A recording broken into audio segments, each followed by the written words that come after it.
खूब पर्दा है कि चुलमन से लगे बैठे हैं, खूब पर्दा है कि चुलमन से लगे बैठे हैं, साफ छुपते भी नहीं, सामने आते भी नहीं। सलाम, नमस्ते, सत श्री अकाल। मैं हूं आपके साथ हर्षिता मिश्रा और आप देख रहे हैं टाइम्स मेल। जब से इजराइल ने ईरान पर हमला किया, ऐसा लगता है कि उसने अपनी किस्मत फोड़ ली है। इजराइल ने ईरान को गजा समझ लिया था, जहां वो किसी भी फिलिस्तीनी को मार सकता है, जिसके बाद ईरान ने इजराइल को फिलिस्तीन बनाने की कसम खा ली। ईरान ने इतना खतरनाक जवाबी हमला किया कि 12 दिन तक बंकर में छुपने के बाद पता चला कि इजराइल ने बहुत बड़ी गलती कर दी। ईरान ने मार मार कर इजराइल का कचूमर निकाल दिया। इतनी तबाही को देखने के बाद अमेरिका ने तुरंत ही ईरान के न्यूक्लियर साइट पर हमला कर दिया। रातों रात ईरान पर बमबारी कर दी, पर उसका कुछ भी उखाड़ न सका। अमेरिका ने सोचा कि अब जंग खत्म हो जाएगा, पर ईरान ने अमेरिका पर हमला करने से पहले इजराइल पर सारा गुस्सा उतार दिया। इजराइल ने तबाही हमास के हमले से भी नहीं हुई थी, जितनी तबाही ईरान ने मचा दी। ईरान ने इजराइल के कई शहर खंडर बना दिए। तब इजराइल को भी इस बात का एहसास हो गया। उसने ईरान को गजा समझकर बहुत बड़ी भूल कर दी। नेतन्याहू को समझ में आ गया कि ईरान को इराक समझकर बहुत बड़ी गलती कर दी। नाटो से लेकर वॉशिंगटन और लंदन से तेल अवीव तक हुकूमत करने वाले तमाम के तमाम ज़ायोनी समझ गए कि उन्होंने ईरान को लीबिया समझकर बहुत गलत आदमी से पंगा ले लिया। एक 86 साल के बुजुर्ग ने पंजा लड़ाने की हिमाकत से इजराइल को कहीं का नहीं छोड़ा। इजराइल बर्बाद हो गया। कल तक इजराइल की तबाही की दास्तान ईरान सुना रहा था, पर जब से खुद अमेरिका के सदर ट्रंप ने ईरान के हमलों से इजराइल को बचाने की बात कही, जब से ट्रंप ने ईरान के मिसाइलों की तारीफ में कसीदे पड़े हैं, तब से ईरान की ताकत को देखकर इजराइल के पसीने छूट रहे हैं। वो अपने जिस मौसाद पर इतना गुमान कर रहा है, वो अपने जिन एजेंटों के दम पर ईरान में हमले को अंजाम दे रहा था, उस मौसाद के हेडक्वार्टर को भी ईरान की मिसाइलों ने तबाह कर दिया। इजराइल का अपना ही न्यूज़ चैनल बता रहा है कि 15,000 इजरायली घर छोड़कर जान बचाने के लिए भाग चुके हैं। पर अब तो ईरान ने चुन चुन कर मौसाद के एजेंटों को पकड़ना शुरू कर दिया, जो इजराइल के लिए बहुत बड़ा सिरदर्द है। ईरान ने इजराइल के एजेंटों को पकड़ पकड़ कर लटकाना भी शुरू कर दिया, जिसे देखकर वॉशिंगटन और तेल अवीव को बहुत तकलीफ हो रही होगी। ये किसी ने नहीं सोचा था कि दुनिया जिनको सुपर पावर कहती है, अमेरिका और इजराइल ने ईरान के supreme leader Syed Ali Khamenei को मारने की कोशिश भी की, लेकिन वो अपने इरादे में कामयाब नहीं हो सके। आप ये मत सोचिए कि ईरान में सिर्फ इजराइल के ही जासूस मौजूद हैं, बल्कि ईरान में इजराइल के अलावा अमेरिका और ब्रिटेन की खुफिया एजेंसी एक्टिव है। लेकिन इस वक्त उनकी गिरफ्तारियों ने अमेरिका और इजराइल के बड़े बड़े प्लान को चौपट कर दिया। दुनिया भर में जिस अमेरिका और इजराइल को आग दिखाने की हिम्मत किसी में नहीं थी, उनकी आंखें ईरान ने निकाल ली। ईरान ने न सिर्फ इजराइल का बाजा बजा दिया, बल्कि अमेरिका के मिलिट्री ठिकानों पर भी मिसाइल अटैक किया।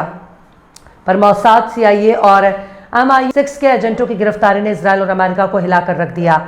अब इजराइल भी मान रहा है कि वो खामनेई तक पहुंच नहीं सके, वरना उन्हें मार देते। खैर, ईरान से इजराइल को करारा जवाब मिलने के बाद ही इजराइल से इस्फार के लिए अमेरिका ने हाथ पैर जोड़ रहा था, वरना यूं ही कोई अपने दुश्मन की तारीफ नहीं करता। यूं ही नहीं, डोनाल्ड ट्रंप ईरान की तारीफ कर रहे हैं। आखिर कैसे ईरान की पिटाई से रो रहा इजराइल? आखिर कैसे खामनेई को न मार पाने की नाकामी को बयां कर रहा है इजराइल? आखिर कैसे अमेरिका, इजराइल और ब्रिटेन के एजेंटों की चुन चुन कर लटका रहा ईरान? बताएंगे आपको और भी बहुत कुछ, लेकिन आप अगर हमारे चैनल पर नए हैं और पहली बार हमारी वीडियो को देख रहे हैं, तो आप हमारे चैनल टाइम्स मेल को सब्सक्राइब कर लें, वीडियो को लाइक कर दें और बेल आइकन का नोटिफिकेशन बटन भी प्रेस कर दें, ताकि बिना देरी हमारी हर खबर आपको मिलती रहे। लौटते हैं आप खबर की तरफ। ईरान इजराइल के बीच का जंग थम चुका है, पर ईरान का खौफ अभी भी बरकरार है। इजराइल के दुश्मनों की फेहरिस्त में ईरान सबसे टॉप पर है। इसलिए ईरान के भीतर इजराइल की खुफिया एजेंसी मौसाद ने पेट बना रखी है। मौसाद इतनी भीतर तक बैठा है, इसकी भनक भी ईरान को नहीं थी। लेकिन 13 जून के हमले के बाद ईरान ने अमेरिका, इजराइल और ब्रिटेन के जासूसों के बिल में पानी भरना शुरू कर दिया। उनको पकड़ पकड़ कर गिरफ्तार किया जा रहा है। इजराइल ने जिन ईरान के टॉप मिलिट्री कमांडर को मार गिराने का दावा किया, वो भी झूठ साबित हो रहा है, क्योंकि कई मिलिट्री कमांडर घूमते टहलते नजर आ रहे हैं। लेकिन ईरान का दावा है कि इजराइल की खुफिया एजेंसी मौसाद और अमेरिकी खुफिया एजेंसी CIA के खिलाफ अभियान शुरू किया गया। भले ही सीज़फायर के बाद जंग थम गई हो, पर मौसाद और ईरानी खुफिया एजेंसी के बीच जंग चल रही है। ईरान की खुफिया एजेंसी ने अमेरिका और इजराइल के एजेंट को पकड़ने में पूरा जोर लगा दिया। फाइनेंशियल एक्सप्रेस ने ईरानी मीडिया के हवाले लिखा कि 13 जून को इजराइल के बाद से 700 से ज़्यादा लोगों को हिरासत में लिया है। इन लोगों पर इजराइल के लिए जासूसी का इल्ज़ाम लगा है। कुछ के कबूलनामे को टीवी पर दिखाया गया, जिसमें दावा किया गया कि उन्होंने इजरायली खुफिया एजेंसियों की मदद की है। लेकिन इसके बाद फाइनेंशियल एक्सप्रेस ने ईरानी मीडिया के हवाले से जो अगली लाइन लिखी है वो बेहद ही हैरानकुन है। ईरान के खुफिया मंत्रालय ने कहा कि इन गिरफ्तार लोगों में इजराइल की मौसाद के अलावा अमेरिका की खुफिया एजेंसी CIA और ब्रिटेन की खुफिया एजेंसी MI6 शामिल है।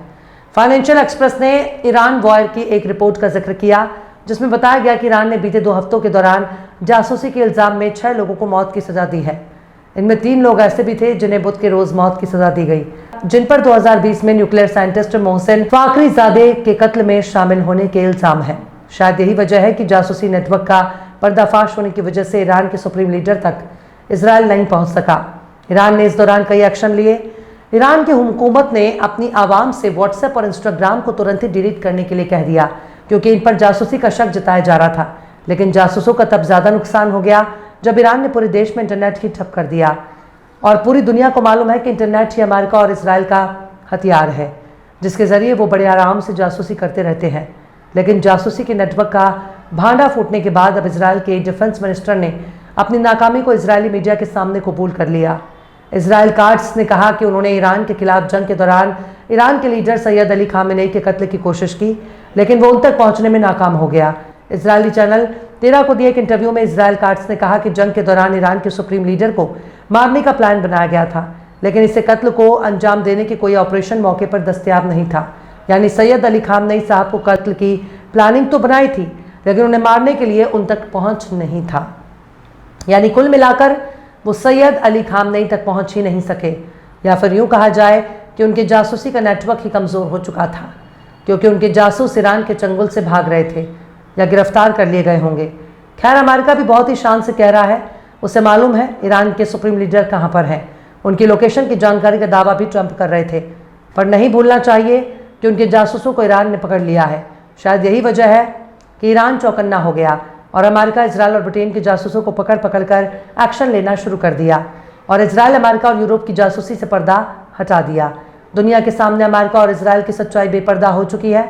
बहरहाल, चलते चलते आखिर में डाग देहलवी ने भी क्या खूब फरमाया है, हमें है शौक कि बेपर्दा तुमको देखेंगे, हमें है शौक कि बेपर्दा तुमको देखेंगे, तुम्हें है शर्म तो आंखों पे हाथ धर लेना। फिलहाल इस खबर में बस इतना ही। इस पूरी खबर को शम्स तबरेज़ ने लिखा है जिन्हें आप ट्विटर पर भी फॉलो कर सकते हैं। ट्विटर हैंडल है @शम्स तबरेज़ काजी। ये वीडियो आपको कैसा लगा कमेंट बॉक्स में ज़रूर से बताइएगा। वीडियो पसंद आए तो लाइक करें, शेयर करें और बेबाक, निष्पक्ष, स्वतंत्र पत्रकारिता को सपोर्ट करने के लिए आप हमारे चैनल टाइम्स मेल को ज़रूर से सब्सक्राइब करें और हाँ, बेल आइकन की घंटी वाली बटन आप ज़रूर से दबा दें ताकि आपको हमारे आने वाले नए वीडियो की नोटिफिकेशन फ़ौरन ही मिल जाए। फिर मिलते हैं किसी और वीडियो में एक नई खबर के साथ। हर्षिता मिश्रा को दीजिए इजाज़त।